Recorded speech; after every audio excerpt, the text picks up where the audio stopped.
તો સારો સમય આવતા પહેલા જોવા મળે છે આ શુભ સંકેતો.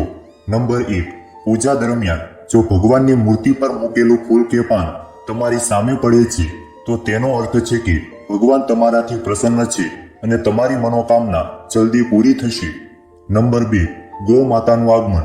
જો તમારા ઘરમાં ગૌ માતા દરરોજ આવી રહ્યા છે અને તમારી પાસે ભોજન માટે રણકાર કરી રહ્યા છે તો આ ખૂબ જ શુભ સંકેત છે. નંબર 3 છે સપનામાં મંત્રો સાંભળવા. જો તમે તમારા સપનામાં મંત્રો સાંભળો છો જેમ કે રામ રામ તો આ ખૂબ જ શુભ માનવામાં આવે છે. જો ઓમ મંત્ર સંભળાય તો તે પણ સકારાત્મક વાત છે. સપનામાં મંત્ર, ઘંટડી અને શંખનો અવાજ સાંભળવો ખૂબ જ શુભ સંકેત માનવામાં આવે છે.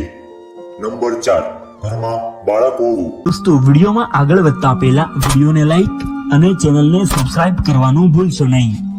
કહેવાય છે કે બાળકમાં ભગવાનનો વાસ હોય છે. જો નાના બાળકો તમને જોયા પછી અચાનક દાંત કાઢે છે અથવા તો તમને કંઈ સકારાત્મક વાત કહે છે તો આ એ વાતનો સંકેત છે કે તમારા જીવનમાં સકારાત્મક વસ્તુઓ બનવા જઈ રહી છે. નંબર 5, બ્રહ્મ મુહૂર્તમાં ઊંઘ ઉડી જવી. એવા ઘણા લોકો છે જેમને નિયમિત રૂપથી જાગતા પહેલા આંખો ખુલી જાય છે. જો તમારી ઊંઘ બ્રહ્મ મુહૂર્તમાં ઉડી જાય છે એટલે કે સવારે 3 વાગ્યાથી 5 વાગ્યાની વચ્ચે તમે જાગો છો તો તમારા જીવનમાં મોટો ફેરફાર થવાનો છે. તેનો અર્થ એ છે કે તમને જીવનમાં યોગ્ય રાહ મળવાની છે. નંબર 6, શરીરના અંગોનું ધ્રુજવું. પુરુષના જમણા અંગનું ધ્રુજવું ખૂબ જ શુભ માનવામાં આવે છે. પછી તે જમણી આંખ હોય કે જમણો હાથ, આ એક શુભ સંકેત છે. તેનાથી ઊંધું સ્ત્રીઓમાં જો ડાબું અંગ ધ્રુજતું હોય તો તે એક સારો સંકેત છે. એટલે કે સ્ત્રીમાં ડાબા હાથનું ધ્રુજવું એ ખૂબ જ શુભ સંકેત માનવામાં આવે છે. પુરુષોમાં જમણા હાથનું ધ્રુજવું શુભ સંકેત માનવામાં આવે છે. નંબર 7, જો તમે ઘણા દિવસોથી તમારા ઘરની બહાર મહાલક્ષ્મીનું વાહન ઘોવડ જોઈ રહ્યા છો તો માની લો કે તમારા ઘરમાં દેવી લક્ષ્મીનું આગમન થવાનું છે અને તમને જલ્દી જ અપાર ધન પ્રાપ્ત થશે. જો તમે કોઈ કામ માટે ક્યાંક બહાર જઈ રહ્યા છો અને રસ્તામાં તમે કોઈ કૂતરાને તેના મોંમાં શાકાહારી વસ્તુ અથવા તો રોટલી લઈને જોશો તો તે સૂચવે છે કે તમને ક્યાંકથી ધન લાભ થવાનો છે. નંબર 8, અંદરથી અચાનક ખુશી થવી. ઘણી વખત તમે જોયું હશે કે તમને અચાનક ખુશ થવાનું મન થાય છે. તેનો મતલબ તમારે સમજવું કે ભગવાન તમને કંઈક સારા સંકેત આપી રહ્યા છે. જે રીતે તમને આ સમયે ખુશ થવાનું મન થઈ રહ્યું છે તેવી જ રીતે ભગવાન તમારા જીવનમાં જલ્દી જ ખુશીની પળો લાવવાના છે. તમને સુખનો અનુભવ થવાનો છે. જેટલું પણ દુઃખ તમે તમારા જીવનમાં જોયું હશે તે જલ્દી જ સમાપ્ત થશે. આવા સમયે તમારું મન પ્રફુલ્લિત થઈ જાય છે. નંબર 9, કાચબાને જોવું એ શુભ સંકેત છે. ભગવાન વિષ્ણુએ કશ્યપ અવતાર લીધો હતો. જો તમને સપનામાં કાચબો દેખાય તો તે સૌભાગ્યની નિશાની છે. કિસ્મતના બંધ દરવાજા જલ્દી ખુલી શકે છે. કોઈ દિવસે જો તમે તમારા ઘરની નજીક અથવા તો રસ્તા પર મોર જુઓ છો અને તમે મોર નાચતો જુઓ છો તો તે જ દિવસથી તમારા સારા દિવસો શરૂ થશે. મોર જોવો શુભ માનવામાં આવે છે. નંબર 10, જો તમે કોઈ કામ માટે વહેલી સવારે ઘરેથી નીકળ્યા હો અને રસ્તામાં કોઈ નવા વર કન્યા દેખાય તો સમજવું કે તમારો સારો સમય શરૂ થવા જઈ રહ્યો છે. તે સારા દિવસનો શુભ સંકેત માનવામાં આવે છે. નંબર 11, હાથમાં ખંજવાળ આવવી. જો સ્ત્રીના ડાબા હાથમાં અને પુરુષના જમણા હાથમાં અચાનક ખંજવાળ શરૂ થઈ જાય તો તેને પણ શુભ માનવામાં આવે છે. તેનો અર્થ એ છે કે તમને કોઈ પણ સમયે આર્થિક લાભ મળી શકે છે. નંબર 12, શંખનો અવાજ સાંભળવો.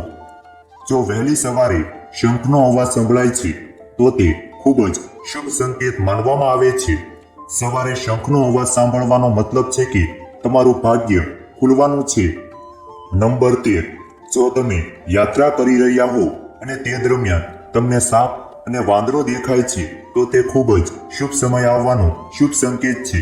તમારા જીવનની આર્થિક તંગી દૂર થવા જઈ રહી છે. તમારી પાસે ધનનું આગમન થવાનું છે. જો તમે રાત્રિ આકાશમાં તારાઓ ખરતા જુઓ છો તો તરત જ કોઈ ઈચ્છા વ્યક્ત કરો અને 2 માન્યતાઓ અનુસાર તે ઈચ્છા 30 દિવસમાં પૂરી થઈ શકે છે. આ એક ખૂબ જ શુભ સંકેત પણ માનવામાં આવે છે. નંબર 14, સાવરણીને જોવી. સાવરણીને દેવી લક્ષ્મીનું પ્રતીક માનવામાં આવે છે. જો તમે કોઈ કામ માટે બહાર જઈ રહ્યા છો અને કોઈને રસ્તામાં રસ્તો સાફ કરતા જુઓ છો તો સમજવું કે દેવી લક્ષ્મી તમારા પર કૃપા કરી રહ્યા છે. તમારા ઘરની સમસ્યાઓ દૂર થવા જઈ રહી છે અને તમને ધન પ્રાપ્તિ થવાની છે. નંબર 15, જો ઘરમાં અચાનક એક જગ્યાએ 3 ગરોળી દેખાય તો તે ખૂબ જ શુભ માનવામાં આવે છે. આ દેવી લક્ષ્મીના આગમનનો સંકેત છે. એવું પણ કહેવાય છે કે જો ગરોળી એકબીજાનો પીછો કરતી જોવા મળે તો તે ઘરની પ્રગતિનો સંકેત છે. નંબર 16, સમૂહમાં કાળી કીડીઓ જોવી. જો તમને અચાનક તમારા ઘરના દરવાજે અથવા તો અન્ય કોઈ જગ્યાએ સમૂહમાં કાળી કીડીઓ દેખાય છે તો તે સ્પષ્ટ સંકેત છે કે દેવી લક્ષ્મીની કૃપા તમારા પર બની રહેવાની છે અને તમારું કોઈ પણ અટકેલું કામ સંપન્ન થવાનું છે. આવી સ્થિતિમાં તે કીડીઓને નમસ્કાર કરો અને તેમને લોટમાં ખાંડ ભેળવીને આપો. નંબર 17, પાણીથી ભરેલું વાસણ જોવું. જો તમે કોઈ મહત્વપૂર્ણ કામ માટે ઘરની બહાર જઈ રહ્યા હો અને કોઈના હાથમાં પાણીથી ભરેલું વાસણ દેખાય છે તો તે પણ એક શુભ સંકેત છે. નંબર 18, ઘરની છત પર કોયલનો અવાજ. એ પણ એક શુભ સંકેત છે. જો આવું થાય તો તમારી સંપત્તિમાં વધારો થઈ શકે છે. જો તમને તમારા સપનામાં અથવા તો રસ્તા પર સોનેરી સાપ દેખાય છે તો તમારા સારા દિવસો શરૂ થવાના છે. આને ભાગ્ય મજબૂત થવાની નિશાની માનવામાં આવે છે. જે દિવસે તમે સવારે ઉઠો છો અને સૌથી પહેલા દહીં કે દૂધ જુઓ છો તો તે સૌભાગ્યની નિશાની છે. નંબર 19, જો તમારા ઘરના મુખ્ય દરવાજે હાથી તેની સૂંઢ ઊંચી કરીને ઊભો હોય તો તમારે સમજી લેવું કે તમારા સ્થાન પર દેવી લક્ષ્મીનું આગમન થવાનું છે. તમારા પરિવારની સુખ અને સમૃદ્ધિમાં વધારો થવાનો છે. હાથીને ભગવાન ગણેશનું પ્રતીક માનવામાં આવે છે. નંબર 20, જ્યારે પણ તમે તમારા ઘરની સામે આંકડાનો છોડ ઉગતા જુઓ તો સમજી લો કે સારો સમય આવવાનો છે. આ સંકેત ખૂબ જ શુભ માનવામાં આવે છે. જો તમને રસ્તા પર ચાલતી વખતે કોઈ સિક્કો પડેલો જોવા મળે છે તો સમજી લેવું કે ઉધાર આપેલા પૈસા જલ્દી પાછા મળી જશે. નંબર 21, જો રસ્તામાં ક્યાંક જતી વખતે તમને તમારી જમણી બાજુ કોઈ વાંદરો, કૂતરો કે સાપ દેખાય તો એ સારો સંકેત છે કે પૈસા તમારી પાસે આવવાના છે. જો સવારે તમે જાગતાની સાથે જ પૂજાનું શ્રીફળ જુઓ છો તો તેનો અર્થ એ છે કે તમારા પર માતા લક્ષ્મીની કૃપા થવાની છે. આ ઉપરાંત આર્થિક સ્થિતિ મજબૂત થવી અને ધન લાભ થવાના સંકેતો હોય છે. નંબર 22, જો તમે તમારી આસપાસ રંગબેરંગી પતંગિયા જોશો તો તેનો અર્થ એ છે કે તમારા જીવનમાં ખુશીઓ આવવાની છે. ઘરની બહાર નીકળતી વખતે લીલા શાકભાજી, લીલું ઘાસ, સફેદ કબૂતર વગેરે જોવા પણ શુભ છે. નંબર 23, જો તમારા ઘરમાં પશુ પક્ષીઓ માળો બનાવી રહ્યા હોય તો તે પણ ખૂબ જ શુભ સંકેત છે. આ સિવાય જો તમારા ઘરની આસપાસ પક્ષીઓનો કિલકિલાટ દિન પ્રતિદિન વધી રહ્યો છે તો આ નિશાની પણ ખૂબ જ જલ્દી જીવનમાં સકારાત્મક પરિવર્તન લાવવાના છે. નંબર 24, જ્યોતિષશાસ્ત્ર અનુસાર વ્યક્તિનો સારો સમય શરૂ થતા પહેલા તેને અનેક પ્રકારના સંકેતો મળે છે. આમાં સૌથી મોટી નિશાની એ છે કે વ્યક્તિને સારા સપના આવવા લાગે છે. સપનામાં વ્યક્તિને ભગવાનના દર્શન, ખજાના, વૃક્ષો, છોડ અને હરિયાળી જેવી વસ્તુઓ જોવા લાગે છે. જો તમારી સાથે પણ આવું થાય છે તો સમજી લો કે જલ્દી જ દેવી લક્ષ્મી તમારા પર મહેરબાન થવાના છે. એવું પણ માનવામાં આવે છે કે સારો સમય શરૂ થાય તે પહેલા જ વ્યક્તિને ભવિષ્યનો ખ્યાલ આવવા લાગે છે. એટલું જ નહીં, ભવિષ્ય વિશે કરવામાં આવેલી કલ્પનાઓ સાચી સાબિત થવા લાગે છે. એટલું જ નહીં, વ્યક્તિને પૂર્વ અનુમાન જેવા સંકેત મળવા લાગે છે. દરેક વ્યક્તિના જીવનમાં સારો અને ખરાબ સમય પણ આવે છે.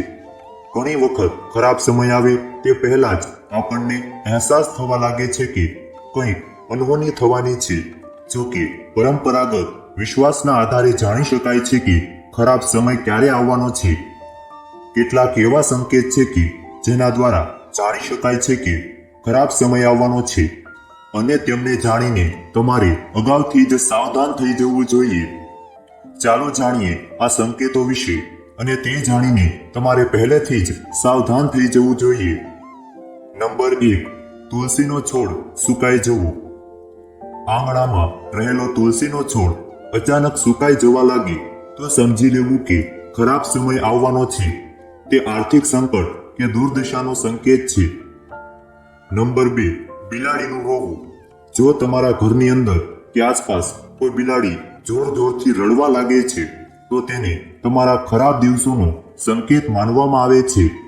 એવું માનવામાં આવે છે કે બિલાડી આગામી ઘટનાઓ અગાઉથી જ જાણે છે. જો તમે બિલાડીને રડતી અથવા તો ચીસો પાડતી જુઓ છો તો તેનો અર્થ એ છે કે કોઈ દુર્ઘટના થવાની છે. નંબર 3, કાચ તૂટવો. જો ઘરમાં કાચનું વાસણ કે અરીસો વારંવાર તૂટે છે તો તે ખરાબ સમયનો સંકેત છે. નંબર 4, પૂજાની થાળી. પૂજા કરતી વખતે કે પૂજા કરતા જતી વખતે રસ્તામાં અચાનક પૂજાની થાળી પડી જાય તો એવું માનવામાં આવે છે કે ખરાબ સમય આવવાનો છે. જ્યોતિષશાસ્ત્ર અનુસાર આ સંકેત આવનારા ખરાબ સમયનો સંકેત છે. જો તમારી સાથે આવું થાય છે તો તમારે તરત જ દેવી દેવતાઓ પાસેથી માફી માંગવી જોઈએ. નંબર 5, હાડકાં નીકળવું. ઘરની આસપાસ ખોદતી વખતે હાડકાં મળી આવે તો તે જમીનની અશુદ્ધતાની નિશાની છે. નંબર 6, કૂતરાનું રોવું. જો કોઈ ઘરના મુખ્ય દરવાજા તરફ મુખ રાખીને કૂતરું રડે છે તો તેનો અર્થ એ છે કે સંબંધિત ઘરમાં કોઈ સમસ્યા ઊભી થવાની છે અથવા તો કોઈના મૃત્યુનો સંકેત પણ હોઈ શકે છે. નંબર 7, ખોદતી વખતે મરી ગયેલો જીવ. જો જમીન ખોદતી વખતે મરી ગયેલું પ્રાણી કે સાપ દેખાય તો આવનારા ખરાબ સમયનો સંકેત આપે છે. નંબર 8, કાળા ઉંદરોની વધતી સંખ્યા. જો કાળા ઉંદરો અચાનક ઘરમાં મોટી સંખ્યામાં આવવા લાગે અને તેમની સંખ્યા સતત વધી રહી હોય તો તે સૂચવે છે કે નજીકના ભવિષ્યમાં કોઈ આફત આવવાની છે. નંબર 9, ઈજાગ્રસ્ત પક્ષી. જો કોઈ પક્ષી ઈજાગ્રસ્ત થઈને તમારા ઘરના આંગણામાં પડે છે તો તે ભવિષ્યમાં અકસ્માતનો સંકેત છે. નંબર 10, સોનાની વસ્તુઓ ખોવાઈ જવી.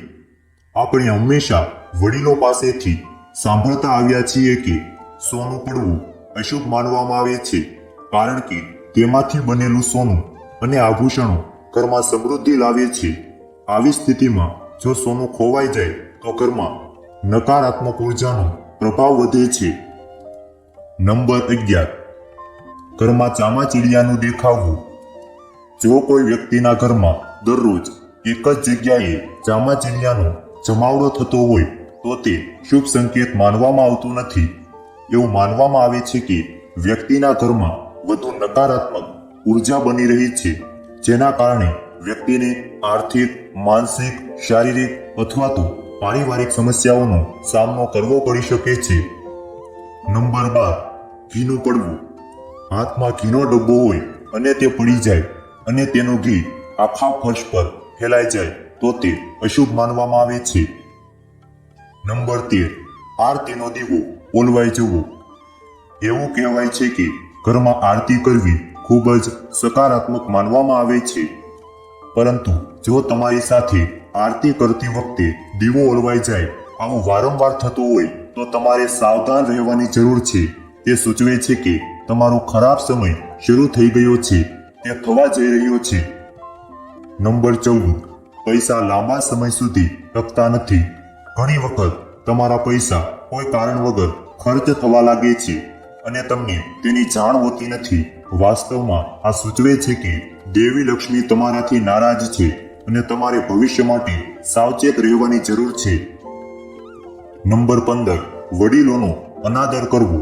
ઘરના વડીલોનો હંમેશા આદર કરવો જોઈએ કારણ કે વડીલો આપણને આશીર્વાદ આપે છે અને જો તેમનું સન્માન ન કરવામાં આવે તો તેઓ દુઃખી થાય છે અને જે લોકો વડીલો સાથે આવું વર્તન કરે છે તેઓ જીવનમાં ક્યારેય સુખી નથી થઈ શકતા. આ પણ આર્થિક સંકટની નિશાની છે. ખરાબ સંકેતો આવે ત્યારે કરો આ ઉપાય. તમારા મનમાં વધારે નકારાત્મક રહેવાની જરૂર નથી. જ્યારે આવા સંકેતો દેખાય ત્યારે નારાયણ કવચનો પાઠ કરો અને નિયમિત રીતે ગાયને રોટલી આપવાનું શરૂ કરો. આમ કરવાથી તમને ઘણી હદ સુધી ફાયદો થઈ શકે છે.